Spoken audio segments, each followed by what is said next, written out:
আসসালামু আলাইকুম ভিউয়ার্স, আপনারা দেখছেন পেটস লাভার চুয়াডাঙ্গা। অনেক দিন পর ভিডিওটা ছাড়ছি। আমার পরীক্ষা ছিল, এই নিয়ে পড়াশোনা নিয়ে একটু ব্যস্ত ছিলাম। তো এই একদিন হচ্ছে যে প্লান্টেড অ্যাকোয়ারিয়ামটা আমি সেট আপ করছি। এখানে কিছু আমি আমার প্লান্টস লাগাইছি, আর কিছু প্লান্টস আমি ঢাকা থেকে নিয়ে আসাবো, যেগুলো আমি যে পিছন সাইডে পিছন সাইডে ওইখানে কিছু করবো। আর এটা সম্পূর্ণটা হেয়ার গ্রাস দিয়ে সম্পূর্ণটা করবো, আর ওখানে পিছন সাইডে কিছু গাছ দেবো। এই অ্যাকোরিয়ামটা আমি যতবারই করছি ততবারই প্লান্টেড করছি। এটা দিয়ে আমার 4বার হচ্ছে এই অ্যাকোরিয়ামে প্লান্টেড। এখানে আমার একটা হপ ফিল্টার আছে, আর এই লাইটের সেট আপটা আমার নিজে বানানো বাসাতে, এই কার্ডবোর্ড ছিল বাসাতে, এই জন্য বাসায় করা। আমি আপনাকে লাইটটা কীভাবে বানাইছি এটা দেখাই। এখানে দুইটা সুইচ আছে দুইটার জন্য। এই যে এখানে যে কালারিং যেগুলো দেখতে পাচ্ছেন, এটা একটা কন্ট্রোল করে, এগুলো 12 ভোল্টের। হ্যাঁ, এগুলো 20 টাকা 15 টাকা করে লাইট। আর এটা মাঝখানে এটা হলো 4 ভোল্টের। মানে একটা গাছের জন্য যে সুষম একটা আলো দরকার, মানে এটা তো বাইরে না যে ন্যাচারাল আলোতে গ্রো হবে। এটা দেখবেন যে যারা হলো যে প্লান্টেডের জন্য লাইট ব্যবহার করে, সেই লাইটের অনেক রকমের কালার থাকে। সেই অনুযায়ী এটা মেজারমেন্টে গাছ, সেই মেজারমেন্টে আমার লাইটটা বানানো। আর এখানে দুইটা লাইট আছে, এখানে আমার অ্যাডাপ্টার আছে, আর এখানে লাইট। এইটা হলো কন্ট্রোল করে যে আমার কালারিং লাইটটাকে। আর আরেকটা সুইচ আছে, এটা হোয়াইট। এই যে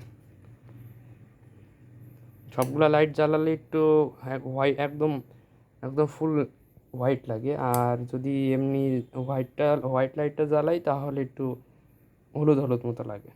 আর এইটা দিলে এরকম লাগে কালারিংগুলো। আমাদের চুয়াডাঙ্গা জেলাতে প্লান্টেড দেখি অনেকেই কম করে। তো আমার নর্মাল অ্যাকুরিয়াম আছে 3 ফিটের, আর এটা 1 ফিট বাই 6 ফিটের। আর নেক্সট পরিকল্পনা আছে, এটা আমার প্রায়, আমার এখানে আমার এই জুতার র্যাকটা একটু 2 ফিটের একটু বড়।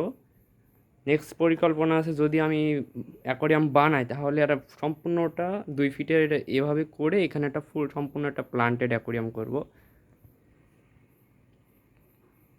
যদি কেউ প্লান্টেড করতে চান তাহলে চুয়াডাঙ্গার ভিতরে থাকলে তাহলে আমার সাথে পরামর্শ করতে পারেন। নিচে হলো এটা বালি, এটা হলো নর্মাল বালি, আর এটা হলো রেড স্যান্ড যেটাকে বলে। আর এর নিচে মাঝখানে হলো নর্মাল আমাদের যে হলো যে গার্ডেন সয়েল আছে, সেই গার্ডেন সয়েল দেওয়া। কেবল একদিন হচ্ছে, 2-3 মাস হলে গাছগুলো সুন্দর গ্রো হলে আপনার আরও সুন্দর লাগবে, লুকটা আরও সুন্দর আসবে। কেবল করা হচ্ছে।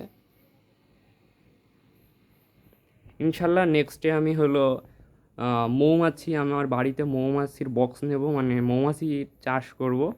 মানে ছোটো 2-3টা বক্স নেব, প্রথমে একটা বক্স নেব।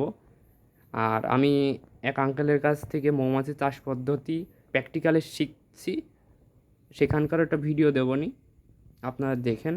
এবং আপনারা সহজেই কিন্তু বাড়িতে কিন্তু মৌমাছির কুইন বি, মানে কুইন বি, তারপর মেল বি, তারপর শ্রমিক মৌমাছি যেগুলো আছে ওয়ার্কার্স বি, ওইগুলো কিন্তু কালেক্ট করে আপনারা সহজে, এখন কিন্তু অনেক অনলাইনে বক্স পাওয়া যায়। হ্যাঁ, অনেকেই দেয়। আপনারা কিন্তু সেখান থেকে কালেক্ট করে আপনারা বাসায়, বারান্দায়, ছাদে সহজে কিন্তু মৌমাছি চাষ করতে পারেন।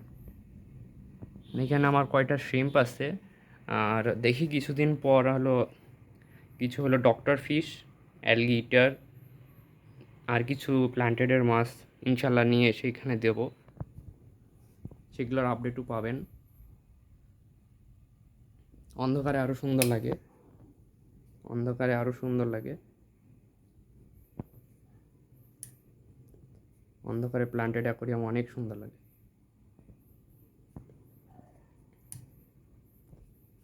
আমি মনে করি যারা নর্মাল অ্যাকোরিয়াম করে, ওটা না করে একটু কষ্ট করে হলেও মেনটেন্যান্সের দিকটা একটু খেয়াল রেখে, সব কিছু খেয়াল রেখে যদি একটা প্ল্যান্টেড অ্যাকোরিয়াম করে তাহলে আরও সুন্দর লাগে।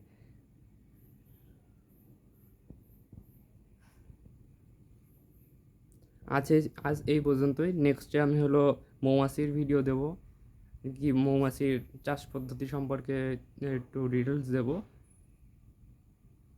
আমার চ্যানেলটা লাইক ফলো এবং লাইক করবেন, ফলো করবেন, সাবস্ক্রাইব করবেন। ফেসবুকে আমার চ্যানেল, ফেসবুকে আমার একটা পেজ আছে পেটসলাভার চুয়াডাঙ্গা বলে। আজ এই পর্যন্তই। আসসালামু আলাইকুম, সবাই ভালো থাকবেন।